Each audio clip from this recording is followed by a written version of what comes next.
porque siempre es mejor una palabra a tiempo.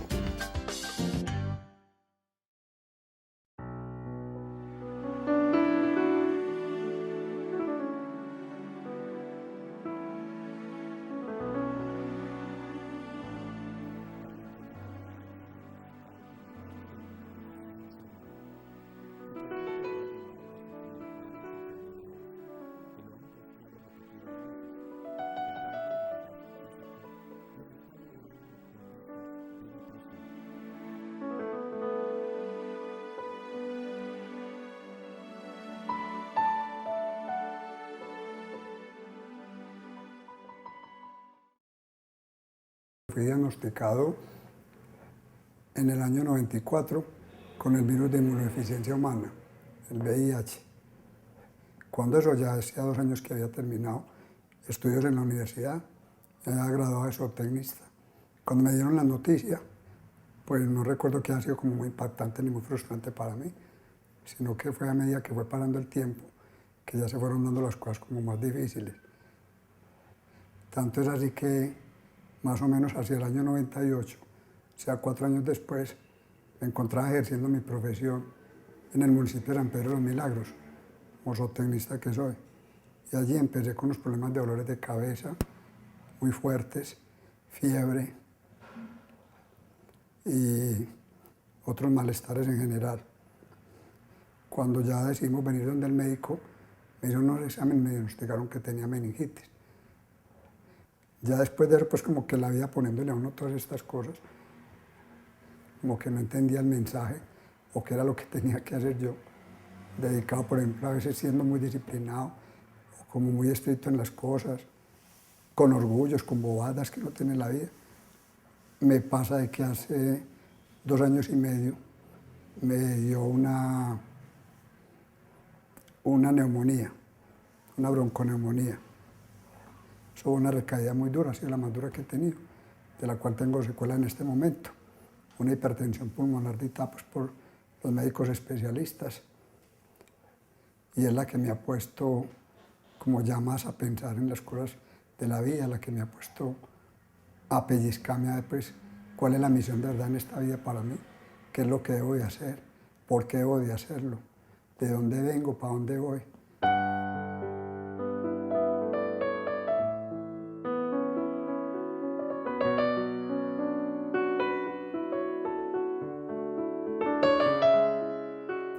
Dentro de mi familia tengo 3 sobrinas. La familia pues, de mi hermano, el que me sigue, tiene 3 hijas. Y ellas me sacaron un letrero muy bonito, muy grande, que lo pusieron al frente de la cama donde yo estaba, que lo leía muy seguido. Y eso me fue dando como mucho ánimo, que había mucha gente a la que yo le importaba y que me quería. Y eso me fue ayudando, me fue fortaleciendo, pensando en mis creencias, en la religión que he manejado, como católico que he sido, con las creencias que he tenido, pero a veces con dudas, me apegaba a eso. Y eso me fue ayudando a ir saliendo poco a poco. Pero siempre era duro sentir cuando sonaba un timbre muy duro por al fondo y era que se había muerto alguien de otra habitación. Entonces uno pensaba en la muerte. ¿Será que de aquí no salí yo? Porque iba a decir que la mayoría de la gente que entraba con la intención no salía. Y no era como tanto el miedo a morirme, sino la forma de morir, sufriendo, de como no haber dejado, haber hecho algo. Entonces me iba pegando a esas cosas.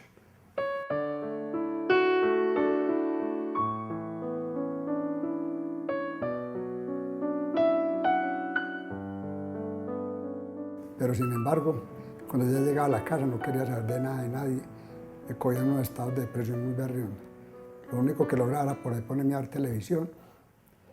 Empecé a sintonizar los programas de Televida, a escuchar la misa, pues ya venía escuchándolas de antes, pero ahí como con más continuidad todos los días, a hacer la Santa Misa en la mañana o en la tarde, según me levantara temprano o tarde, a hacer el rosario, estar con la familia, a ver programas de mucha gente que había tenido problemas de salud. Y eso me fue fortaleciendo mucho, pues si otros han podido con cosas tan difíciles de un cáncer, de una diabetes, de estar parapléjicos o cuadrapléjicos, lo que fuera, yo también tengo que poder salir esto adelante. Pero sé que para eso tiene que pasar un tiempo, que no será el tiempo mío, sino el tiempo de Dios. Entonces, o sea, me fortalecía como en este momento, a veces de pronto siento fortalezas, pero Sin embargo, es muy difícil. Desde entre todos los programas que vi de Televida, vi alguna vez algo que hablaron sobre el centro de familia, apoyo. Entonces tomé el teléfono, sé que inmediatamente no llamé, pasaron días, tal vez semanas, para haber tomado la decisión de llamar.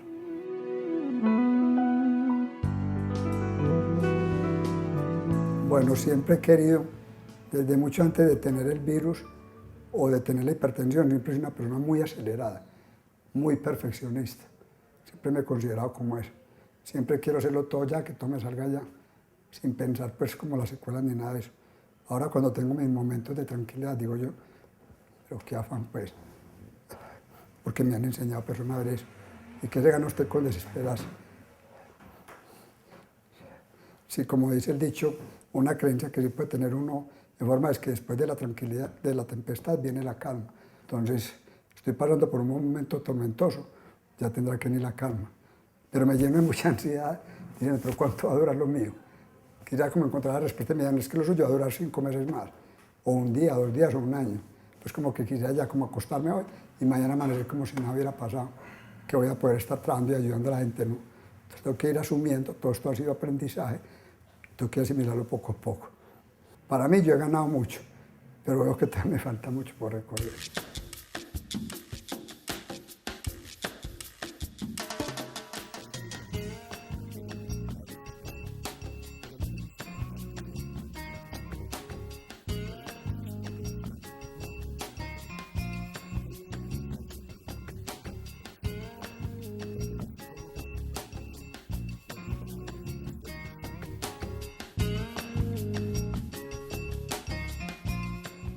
Hola Jairo, ¿cómo estás? Me alegra mucho que estés aquí en consulta, que hayas, digamos, de alguna manera creado conciencia acerca de tu enfermedad en cuanto a lo que ella te puede aportar a tu vida diaria, a esa parte emocional.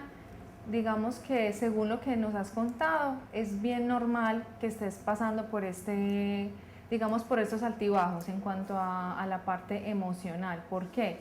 Porque este tipo de enfermedades hacen que nos cuestionemos mucho acerca de nuestra vida, acerca de por qué nos dan, y eso hace de alguna manera, nos mueve mucho. ¿Por qué a mí? Que uno siempre dice, pero ¿por qué a mí? Exacto, entonces eso hace que nuestra mente se vaya programando para lo negativo, ¿cierto?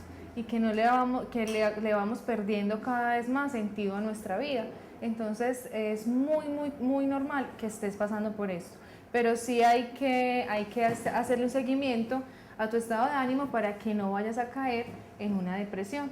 Uno pudiera decir que lo único que separa al paciente de cualquier enfermedad crónica, en este caso estamos hablando de VIH, de la familia es básicamente el cuerpo de quien está llevando el diagnóstico, pero en lo emocional, en lo social, en lo cultural, en lo económico, casi que todo el grupo familiar, todo el sistema familiar termina permeado por las circunstancias que empiezan a derivarse del conocimiento de esta enfermedad o de cualquier otra enfermedad que tenga una condición crónica. Entonces, ¿qué vamos a hacer?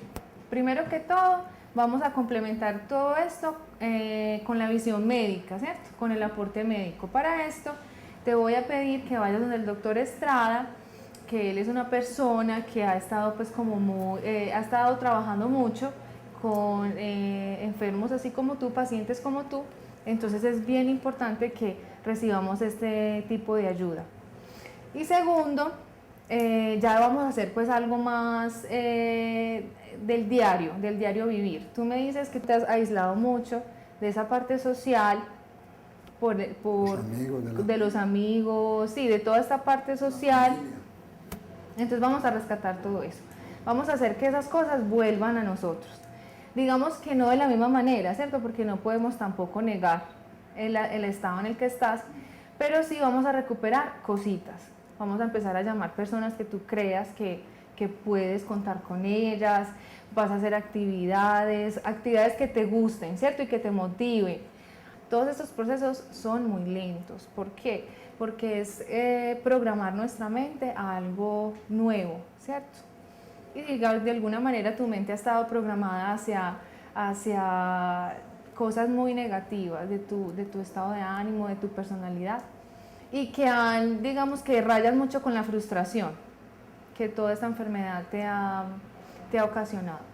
Dentro de lo primero que debemos entender es que en la familia esto se conoce como una crisis de desvalimiento, donde la condición de enfermedad ya hace que de una u otra manera haya una dependencia de este paciente con su grupo familiar en muchos aspectos, en el cuidado, en el apoyo, en lo emocional, en el acompañamiento, en la supervisión inclusive del medicamento, en ir a reclamar muchas de el medicamento, los exámenes, la selección de las citas, pero también en el desempeño de su vida cotidiana. Y acá es muy importante que las familias entonces identifiquen el rol que tienen frente a un paciente en esta condición.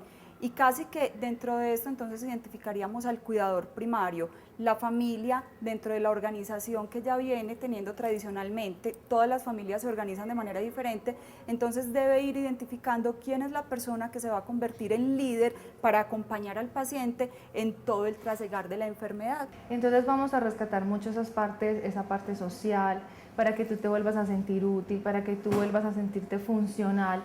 Si tú estás, digamos que con todas las ganas de salir de esta situación, tienes que poner de tu parte para que la ansiedad no sea parte de ti, sino que tú puedas controlarla, ¿cierto? Entonces eso se hace mediante una racionalización de esos estímulos que te están produciendo la ansiedad. Ante los miedos, pues es muy normal que tú tengas miedos, incluso hasta miedo a la muerte se puede decir, pero entonces la cuestión es que tú puedas, por medio de todas esas actividades y todo este contacto social, resignificar tu vida a partir de eso, ¿cierto?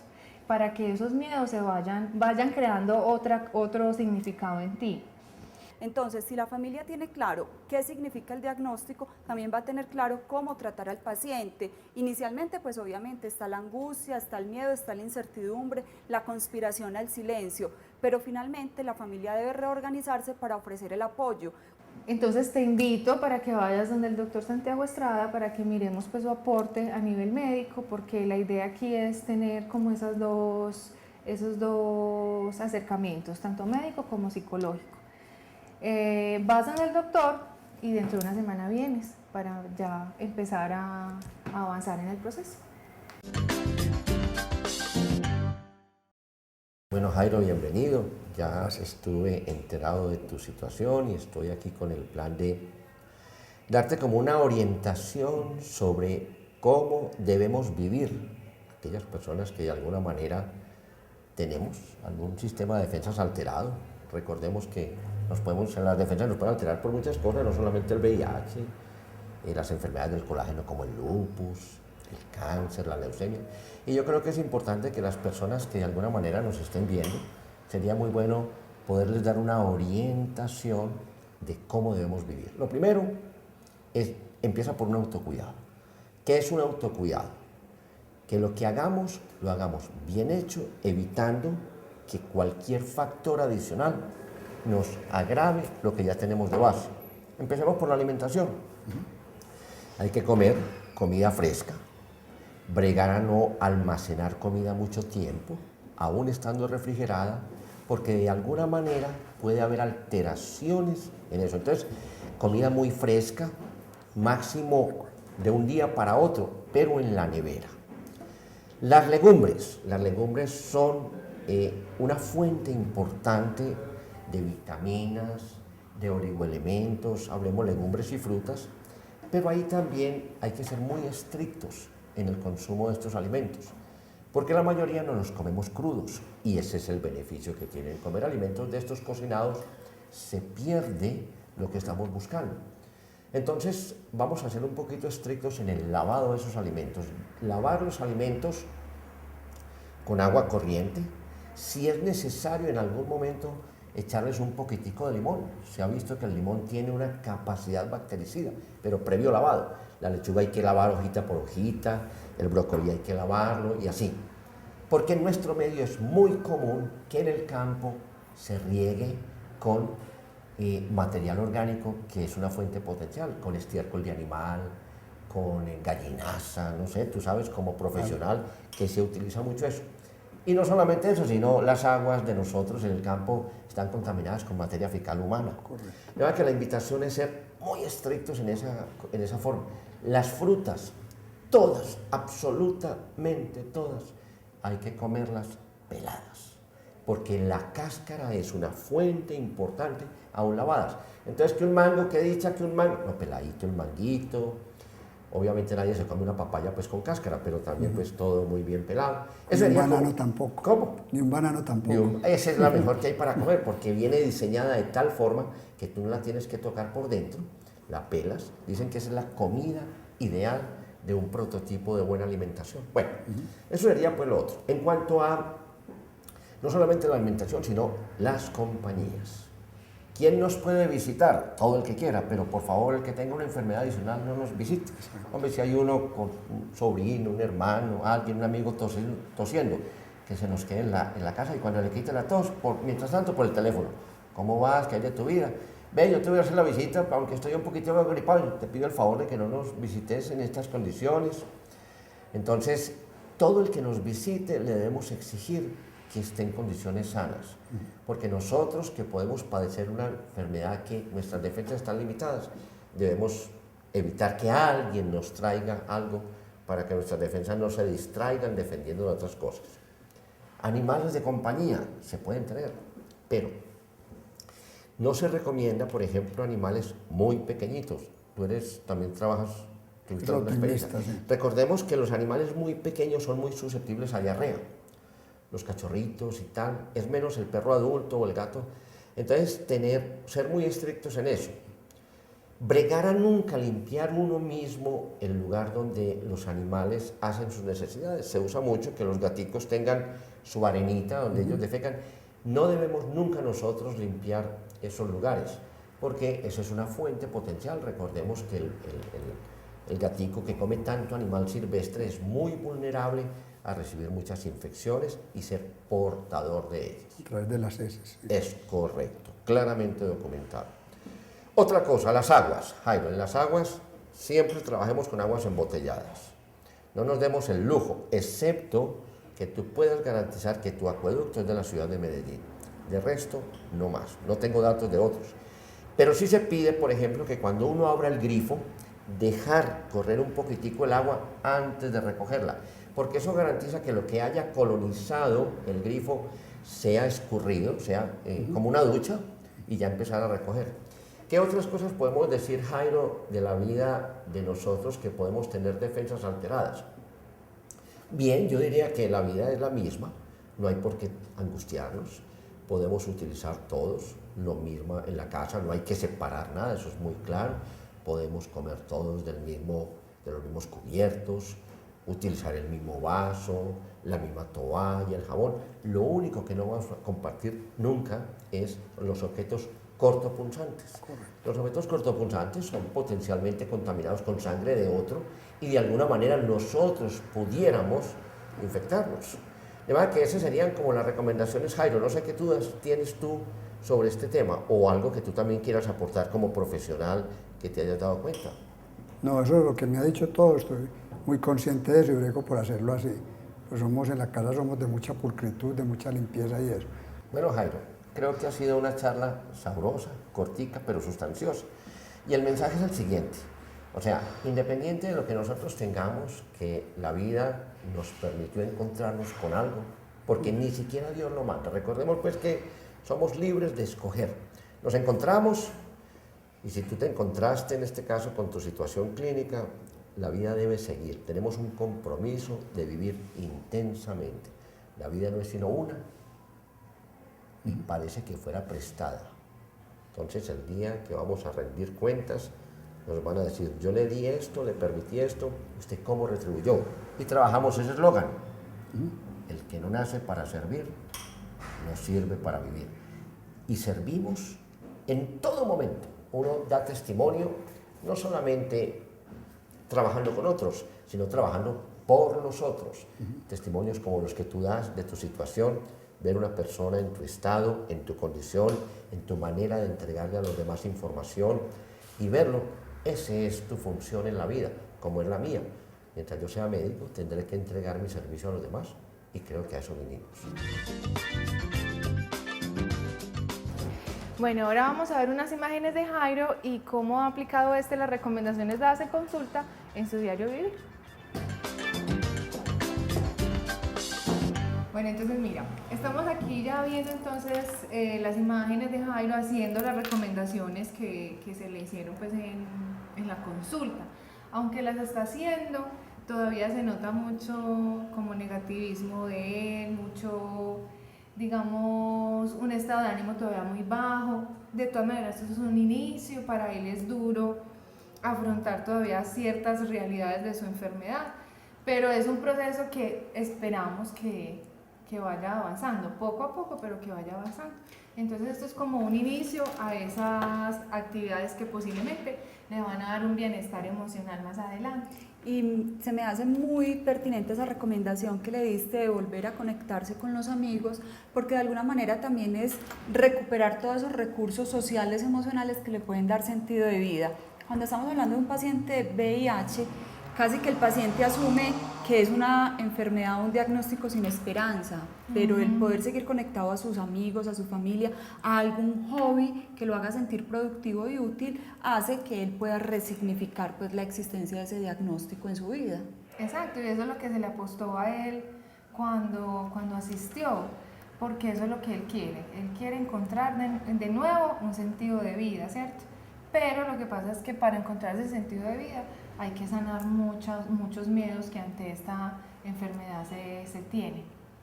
Sí, claro, los miedos, pues, y además los miedos también están desde el mito y desde todo lo que se ha especulado alrededor de la enfermedad. Silvana, vos has indagado como las cosas que a él le gusta hacer, los hobbies, las habilidades, los talentos que tiene. Sí, a él le gusta mucho la parte del campo. Él incluso quiere, uno de los sueños que él tiene es hacer como una especie de huerta. Entonces, digamos que ese es el sueño, uno de los tantos sueños que él tiene. Le gusta mucho esa parte del campo, de los animales. Otro aspecto importante en esto de lo social es indagar en la comunidad en la que él vive, como qué recursos a nivel de instituciones, de eventos, de actividades hay en las cuales él se pueda vincular y sentir pues que todavía tiene un conocimiento, que todavía tiene unas habilidades que pueden servirle a otras personas y con las cuales él se puede sentir pues completamente vigente dentro de su comunidad, y en ese sentido pues ganar autoestima, ganar aceptación, ganar eso por lo que él vino a consulta, que es tratar de reconstruir un sentido de vida. Sí, digamos que lo que más rescato yo en don Jairo es su voluntad, sus ganas y su motivación hacia su vida misma.